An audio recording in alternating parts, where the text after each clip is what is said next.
परमेश्वर ने सबसे पहली भेंट एवज में भेंट दी, जो उसकी मृत्यु को उठा लेगा, उसके लिए मरेगा। वही सबसे पहली भेंट परमेश्वर की थी। ये खास बात है, मतलब ये महत्वपूर्ण है। सबसे पहली भेंट जो आपको परमेश्वर की ओर से प्राप्त करना जरूरी है वो ये, और उस समस्या का उपाय नहीं है और ये सब कुछ। सबसे पहली भेंट इस संसार में हर एक मनुष्य को परमेश्वर की ओर से लेना है, वो है उद्धारकर्ता की भेंट और एवज में व्यक्ति की भेंट जिसे परमेश्वर ने दिया है। Everything I have done, all that I've said and sung, lifting your story, giving you glory, it's just the beginning. Father, I know there is more, power to heal and restore, miracle wonders, blessings unnumbered, love never ended. And still I believe there is more, I believe there is more, and I believe.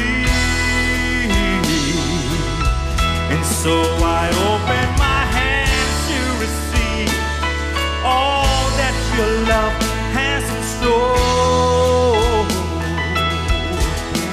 And still I believe there is more, I believe there is more, I believe. So I open my hands to receive all that your love has in store. And Lord, I believe exceedingly abundantly, more than our minds can imagine. Love overflowing, you are bestowing day after day after day.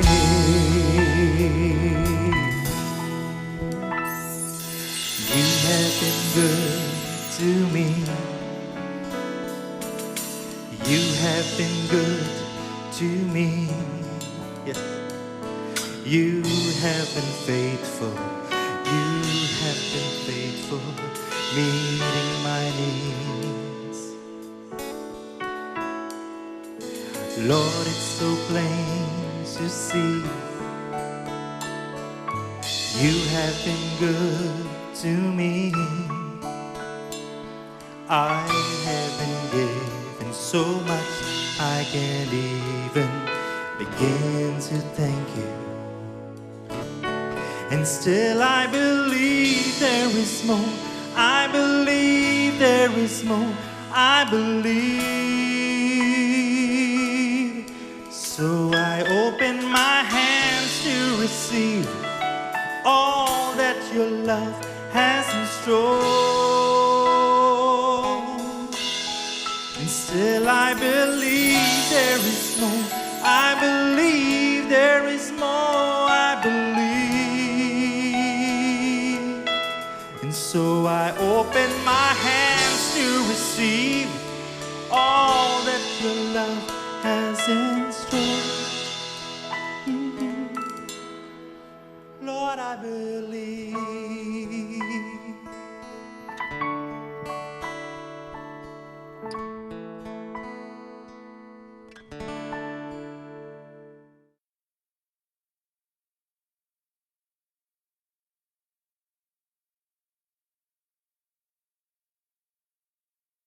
मत्ती अध्याय 26 और वचन 26 से आगे। जब वे खा रहे थे तो यीशु ने रोटी ली और आशीष मांगकर तोड़ी और चेलों को देकर कहा, लो खाओ, ये मेरी देह है। और फिर उसने कटोरा लेकर धन्यवाद दिया और उन्हें देकर कहा, तुम सब इसमें से पियो, क्योंकि ये वाचा का मेरा वो लहू है जो बहुतों के लिए पापों की क्षमा के निमित्त बहाया जाता है। ऐसे कहा। हम नई वाचा के विषय में पढ़ते आ रहे हैं पिछले कुछ हफ्तों से, और मैं नई वाचा के विषय में बहुत कुछ बता रहा हूं, और आज नई वाचा के लहू के विषय में बताना चाहता हूं। हम यहाँ पढ़ते हैं कि यीशु ने प्याला लिया, धन्यवाद देकर उन्हें ये कहते हुए दिया, तुम सब इसे पियो, और जैसे उन्होंने पिया उसने कहा, ये नई वाचा का मेरा लहू है, बहुतों के लिए पापों की क्षमा के निमित्त बहाया जाता है। अब भी बहुत से लोग नहीं समझते हैं कि क्यों बाइबल लहू को इतना बड़ा विषय बनाती है। मैंने एक व्यक्ति को ये कहते सुना, ऐसा है कि बाइबल बहुत पुरानी किताब है, ये प्राचीन किताब, no no no back back, उन दिनों में लोग सभ्य नहीं थे, इसलिए इस प्रकार के कार्य जैसे लहू बहाना कुछ लाभ का नहीं, बहुत ही असभ्य है और प्राचीन संस्कृति है, और मसीहत इस प्रकार की असभ्य प्रथाओं से मिली जुली है, जैसे कि लहू बहाना। मैंने कहा क्रूस के विषय में क्या यीशु ने अपना लहू बहाया? उन्होंने कहा वो भी प्राचीन संस्कृति से ही है, विश्वास करने के लिए कि आपको व्यक्ति को क्रूस पर लटकाना है, उसके लहू को बहने देना है ताकि लोगों के पापों की क्षमा हो पाए। ये असभ्यता है। उन्होंने कहा मैं इसे स्वीकार नहीं कर सकता, इसे सुनना भी नहीं चाहता हूं। बहुत से लोग लहू बहाने के विषय का इनकार करते हैं और क्रूस की मृत्यु और वो सब भी नहीं चाहते, क्योंकि वो नहीं समझते कि ये बातें लहू के विषय में है और ये क्या कहती है। क्यों लहू को बाइबल में इस तरह का महत्व दिया? बाइबल लहू के विषय में क्या बताती है? इब्रानियों का लेखक अध्याय 12 में इस तरह से कहता है कि सिंहासन के कमरे में जहां परमेश्वर के स्वर्गदूत वहां पर है, पुराने नियम के संत, नए नियम के संत हैं, वहां परमेश्वर की उपस्थिति के बारे में बताता है और सब कुछ जो परमेश्वर की उपस्थिति में है, और वो कहता है वहां लहू है जो यीशु ने क्रूस पर बहाया था, वो वहां पर रखा है, और ये हाबिल के लहू से उत्तम बातें करता है। वो ऐसे कहता है, ये ऐसा ही वहां पर नहीं है, लेकिन लहू बातें भी करता है। ये लहू के द्वारा बहुत कुछ करते हैं। बाइबल कुछ लोगों को लहू के द्वारा बहुत कुछ बनाती है और इस लहू के विषय में पसंद नहीं करते हैं, क्योंकि ये बहुत प्राचीन धर्म जान पड़ता है। परंतु मैं आपको इसके बारे में बताना चाहता हूं कि बाइबल लहू के विषय में क्या कहती है, ताकि हम नई वाचा को समझ सके और नई वाचा के लहू को। हम इस तरह गीत गाते हैं, सामर्थ है यीशु के लहू में, मेमने के लहू में सामर्थ है। क्या ये सच में समझते हैं कि क्यों लहू में सामर्थ है? किस तरह की सामर्थ है? क्यों, कैसे वो लहू सामर्थ के स्रोत के रूप में पहचाना गया? तो मैं सोचता हूं कि हमें बाइबल में देखने की आवश्यकता है ताकि हम समझें और अच्छे से समझें। अब अगर आप समझना चाहते हैं लहू बहाना, आपको बाइबल में देखना जरूरी है, क्योंकि यदि आप संसार को देखें, सामाजिक मानवशास्त्र कहता है कि लहू बहाना एक धार्मिक क्रिया है जो प्राचीन संस्कृति से आई है। अलौकिक सामर्थ का भय होने के कारण, परमेश्वर का भय, उन्होंने सोचा परमेश्वर बहुत क्रोधित व्यक्ति है और परमेश्वर को खुश करने के लिए, परमेश्वर को मनाने के लिए हमें लहू बहाना जरूरी है कि परमेश्वर का क्रोध शांत किया जा सके। इसलिए उन्होंने परमेश्वर को एक क्रोधी व्यक्ति के रूप में चित्रित किया और इन सभी बातों को वो करना चाहता है, लहू बहाता है, प्राण लेता है परमेश्वर को मनाने के लिए। यही वो विचार था। परंतु बाइबल सही विचार देती है, क्योंकि परमेश्वर सृष्टि करता है, परमेश्वर ही है जिसने सारी बातें शुरू की, और इसलिए वही बेहतर तरीके से बता सकता है कि ये लहू किस बारे में है और क्यों लहू को बाइबल में इतना महत्व दिया गया है, और परमेश्वर के उद्धार की योजना को वो बता सकता है। मेरे साथ में देखिए लय व्यवस्था का अध्याय 17 देखिए। लय व्यवस्था अध्याय 17 वचन 11, क्योंकि शरीर का प्राण लहू में रहता है और उसको मैंने तुम लोगों को वेदी पर चढ़ाने के लिए दिया है कि तुम्हारे प्राणों के लिए प्रायश्चित किया जाए, क्योंकि प्राण के कारण लहू ही से प्रायश्चित होता है। इस कारण मैं इस्राएलियों से कहता हूं कि तुम में से कोई प्राणी लहू न खाए, और जो परदेशी तुम्हारे बीच रहता है वो भी लहू कभी न खाए। और इस्राएलियों में से व उनके बीच रहने वाले परदेशियों में से कोई मनुष्य क्यों न हो जो अहेर करके खाने के योग्य पशु या पक्षी को पकड़े, वो उसके लहू को उंडेल कर धूली से ढांप दे, उसे ढांक दे, क्योंकि शरीर का प्राण जो है वो उसका लहू ही है जो उसके प्राण के साथ एक है। इसलिए मैं इस्राएलियों से कहता हूं, तू किसी प्रकार के प्राणी के लहू को तुम न खाना, क्योंकि सब प्राणियों का प्राण उनका लहू ही है। जो कोई उनका लहू खाए वो नाश किया जाए। मैं सोचता हूं ये वचन का भाग लहू के विषय में बहुत महत्वपूर्ण बात बताता है। और एक बात तो ये है, शरीर का प्राण लहू में रहता है। कोई भी शारीरिक प्राणी, पक्षी, पशु, लोग, जो कोई भी है, शरीर का प्राण लहू में रहता है, बाइबल कहती है, परमेश्वर कहता है।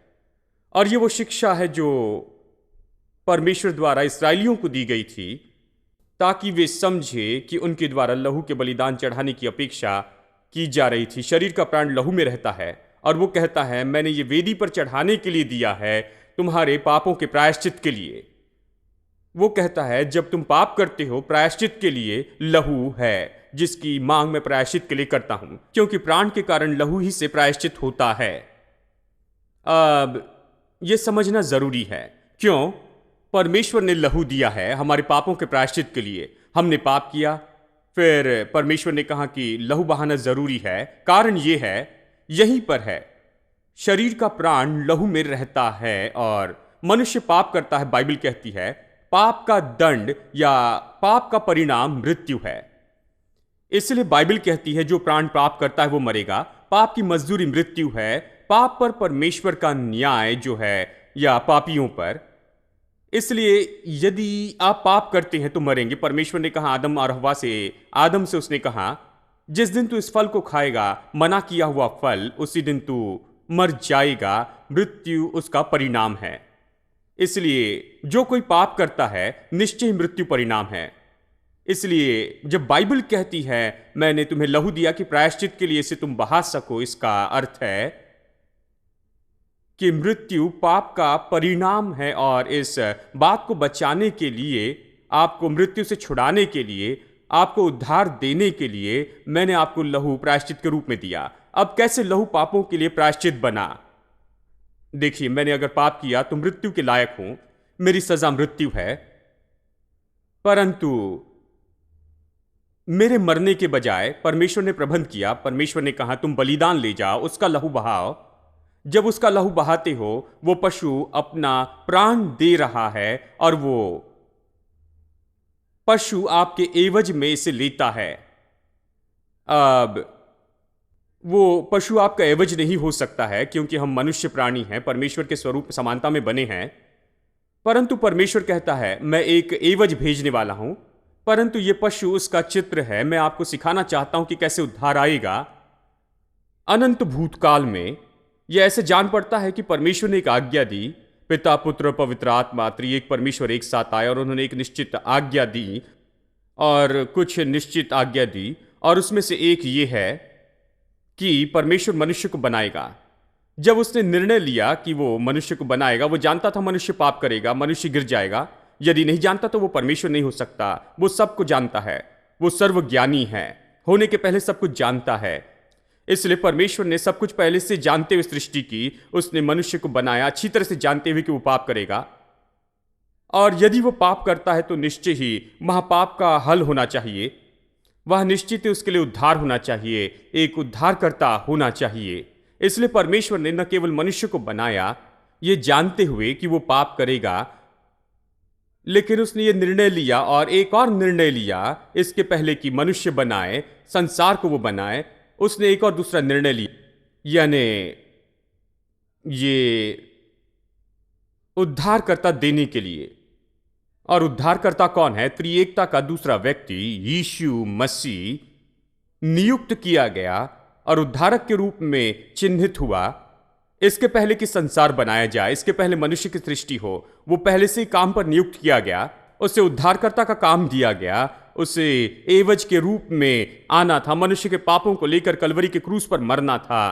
ये सब बातें अनंत भूतकाल में पूरी की गई थी।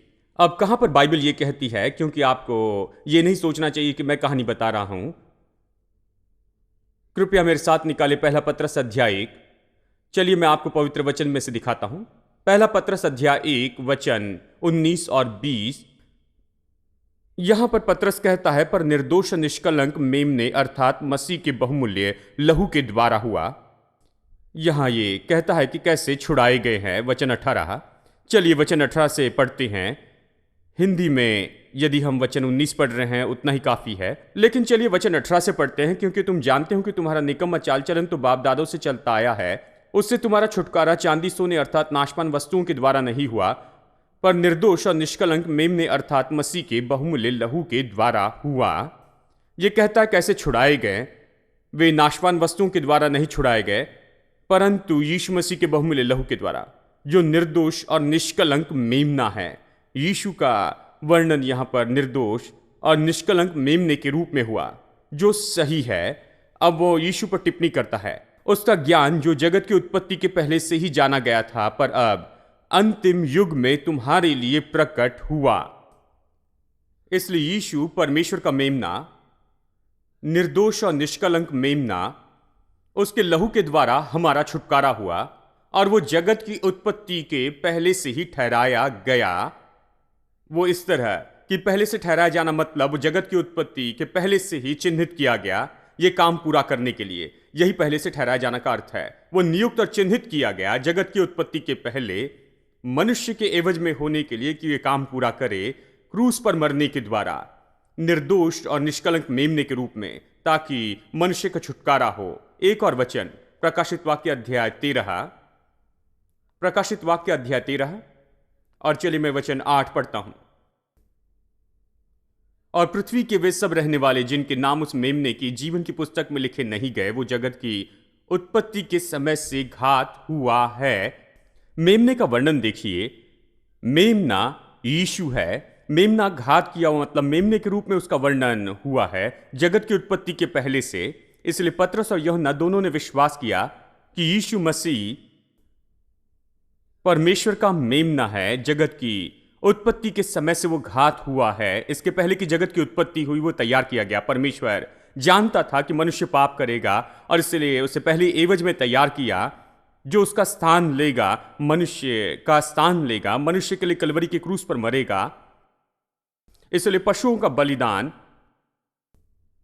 केवल ये सिखाने के लिए था कि ये कैसे एवज में आएगा और ये मरेगा, हमारे पापों को उठाएगा और हमें उद्धार देगा। आदि से परमेश्वर ये सिखाने लगा।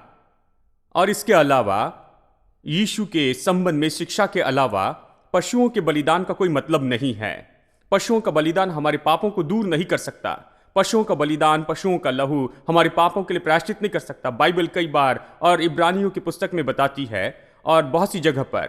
इसलिए पशुओं का बलिदान नहीं दिया गया है कि हमारे पाप मिटाए जा सके या पापों को दूर कर सके। एवज के विषय में यह सिखाने के लिए दिया गया जो आने वाला है वो आएगा और हमारी जगह लेगा, हमारे एवज में आएगा, हमारे लिए उद्धार का प्रबंध करेगा। ठीक, ये हम बाइबल में देखते हैं। चलिए बाइबल से 2-3 उदाहरण बताता हूं। पहला उदाहरण, जैसे मैंने कहा, चमड़े के अंगरखे जैसे परमेश्वर ने आदम हवा के लिए बनाए। जल्दी से उत्पत्ति 3 देखिए। उत्पत्ति अध्याय 3। जैसे ही आदम और हवा ने पाप किया, परमेश्वर दृश्य में आता है और आदम और हवा से बातें करता है और शैतान से भी, जिसने इस बात में उन्हें फंसाया। तो पहली बात जो मैं पढ़ना चाहता हूं वचन 15, जहां परमेश्वर शैतान से कहता है, मैं तेरे और इस स्त्री के बीच में और तेरे वंश और इसके वंश के बीच में बैर उत्पन्न करूंगा। वो तेरे सिर को कुचल डालेगा और तू उसकी एड़ी को डसेगा। यह आने वाले मसीहा के विषय में पहली भविष्यवाणी है पूरी बाइबल में। उत्पत्ति 3:15 बहुत ही महत्वपूर्ण वचन है क्योंकि यह पहली बार है जब परमेश्वर ने मसीहा के बारे में कहा है। यीशु यह बताता है कि क्रूस पर क्या होने वाला है, कैसे ये यीशु की एड़ी को, मतलब एड़ी को कैसे वो डसेगा और कैसे यीशु उसके सिर को कुचलेगा। यानी यहां पर यह कहने के बाद वचन 21 में वो कहता है, और यहोवा परमेश्वर ने आदम और उसकी पत्नी के लिए चमड़े के अंगरखे बनवा कर उनको पहना दिए। यह कहने के बाद यहोवा ने तुरंत चमड़े के अंगरखे बनाए और उन्हें पहनवा दिए। यह कहने के बाद कि वहां उद्धारकर्ता आ रहा है, यह कहने के बाद वो चला नहीं गया उनको उस स्थिति में छोड़ते हुए। वो आता है, उनके लिए चमड़े के अंगरखे बनवा कर देता है। यदि आपको याद होगा कि जैसे आदम हवा ने पाप किया, उन्होंने जाना कि वो नंगे हैं, वो खुद के बारे में शर्मिंदा हुए, वो खुद को ढांकना चाहते थे। तब तक परमेश्वर की महिमा उन्हें ढांके हुई थी। उन्होंने नंगे होने के बारे में शर्मिंदगी महसूस नहीं की। यह ऐसा नहीं था कि वो पूरे नंगे थे, जानते हैं, परमेश्वर की महिमा उन्हें ढाके हुए थी, क्योंकि परमेश्वर की महिमा चली गई थी और पाप भीतर आया। उन्होंने अपने आप को नंगा पाया और वो शर्मिंदा हुए, तो वो खुद को ढाकना चाहते थे और वो खुद को ढाकने के लिए पोशाक और सामग्री नहीं खरीद सकते थे कि उसे लाकर दे। उन दिनों में ये संभव नहीं था, इसलिए उन्होंने एक दूसरे की ओर देखा, कहा ठीक है चलो अंजीर के पत्ते को जोड़ लेते हैं। तो उन्होंने अंजीर के पत्ते लिए बगीचे से और एक साथ जोड़ दिया। मुझे नहीं पता क्या उस समय सुई का आविष्कार हुआ था क्या, कुछ तो उन्होंने किया और उन्होंने एक साथ उसे जोड़ लिया कि कपड़ा बना सके और खुद को वो ढाक सके। उनके पास पहले से अंजीर के पत्ते के वस्त्र थे और परमेश्वर ने कहा नहीं, ये ठीक नहीं है, मैं तुम्हें चमड़े का अंगरखा देता हूं पहनने के लिए। अब क्यों परमेश्वर ने उन्हें चमड़े का अंगरखा दिया? इसका मतलब यह है कि परमेश्वर ने उनके वस्त्र का चुनाव किया अंजीर के पत्तों के ऊपर में।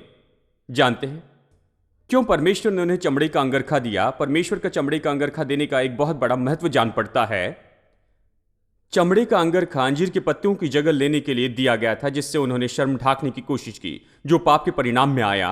अंजीर के पत्ते सीधे उनके पाप से जुड़े हुए थे और उनके जीवन में इसके परिणाम को छुपाने की कोशिश की। यह उनकी कोशिश थी। चमड़े का अंगरखा देने के द्वारा यहोवा यह कह रहा था, अंजीर के पत्ते उस परिस्थिति का सामना करने में पर्याप्त नहीं और केवल परमेश्वर जो दे सकता है वही उनकी परिस्थिति से प्रभावी रूप में व्यवहार कर सकता है। अंजीर के पत्तों ने अस्थायी रूप में शर्म को ढांपा था। इसने शायद कुछ पल के लिए उन्हें सम्मान दिया, परंतु इसने अपराध के साथ व्यवहार नहीं किया, न कर सकता है। और इसके कारण जो है आदम हव्वा के साथ में क्या हुआ, वो केवल अपराध नहीं है, ये केवल शर्म नहीं है, ये केवल नंगापन नहीं है। क्या हुआ वो ये है, जब उन्होंने पाप किया वे मृत्यु की सजा के अधीन हुए। उन्हें यहां पर बदले में के व्यक्ति की जरूरत थी जो उनकी मृत्यु को अपने ऊपर ले ले ताकि वे छुड़ाए जा सके। देखिए, उनकी समस्या को उन्होंने नहीं समझा। मनुष्य के साथ यही समस्या है। देखिए, मनुष्य भी अपना स्वयं का प्रबंध करने की कोशिश करते चले जाता है अपनी समस्या के लिए। कई बार मनुष्य अपनी समस्या को समझता नहीं, यही बात है। मान लीजिए उदाहरण के लिए दो लोग परिवार में लड़ रहे हैं, पति और पत्नी।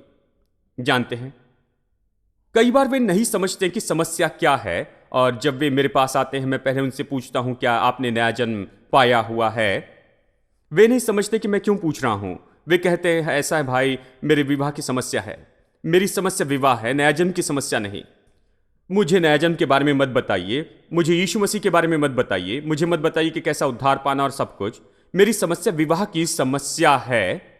मेरी पत्नी इतनी अच्छी नहीं है या मेरा पति अच्छा नहीं है, उसके साथ व्यवहार करो, उसे बताओ क्या करना है, उसे बताओ कि कैसे रहना है, और वही सब कुछ। मैंने कहा नहीं, आपकी समस्या विवाह की समस्या नहीं, आपकी समस्या पाप की है। देखिए, जब आप नहीं समझते हैं कि समस्या क्या है तो आप कैसे उपाय बता सकते हैं। समस्या पाप है। पाप ने आपको वैसे बनाया जैसे आप हैं। पाप ही है जो आपको नफरत सिखाता है, आपको दुश्मनी सिखाता है, और पाप ही है जो आपको हिंसक बनाता है। पाप ही है जो आपके हृदय को बहुत ही कठोर बना देता है। पाप ही है जो आपको क्षमा न करने वाला बनाता है। पाप ही है जो आपको ऐसे बनाता है। इसलिए उस पाप के साथ व्यवहार करें। पाप के साथ व्यवहार करना ही समस्या के साथ व्यवहार करना है, चाहे विवाह की समस्या हो या कुछ भी समस्या हो। हम सोचते हैं यही समस्या है, परंतु मनुष्य समस्या की बुनियाद नहीं समझता है। देखिए, आदम और हव्वा ने क्या किया, उन्होंने सोचा कि उनकी समस्या शर्म की है या फिर नंगाई की है। उन्होंने सोचा ये हमारी समस्या है तो हम समस्या के विषय में कुछ करते हैं, परंतु जानते हैं वो समस्या के साथ व्यवहार करना का कोई प्रभावी तरीका नहीं है। जरा कल्पना करके देखिए, अंजीर के पत्तों के वस्त्र पहने, जिस पल आप नीचे बैठते हैं वो फटता है, जब आप खड़े होते हैं दूसरी जगह से फटता है, और आप फिर से नंगे होते हैं, और इसलिए हर पल आपको नए कपड़ों की जरूरत होती है। अंजीर के पत्तों के वस्त्र। उन दिनों में रेमंड नहीं था, हमें खुद बनाना पड़ता था। वो समस्या को नहीं समझे, वो समस्या के लिए उपाय ढूंढने लगे। बहुत से लोग ऐसे ही है, वे अपनी समस्या को नहीं समझते, वे उपाय के साथ आना चाहते हैं, और परमेश्वर कहता है नहीं, ये तुम्हारी समस्या नहीं, तुम्हारी समस्या अलग है। तुम्हारी समस्या मैं समझता हूं क्योंकि मैंने तुमको बनाया। मैं जानता हूं क्या गलत है, तुम नहीं समझते क्या गलत है।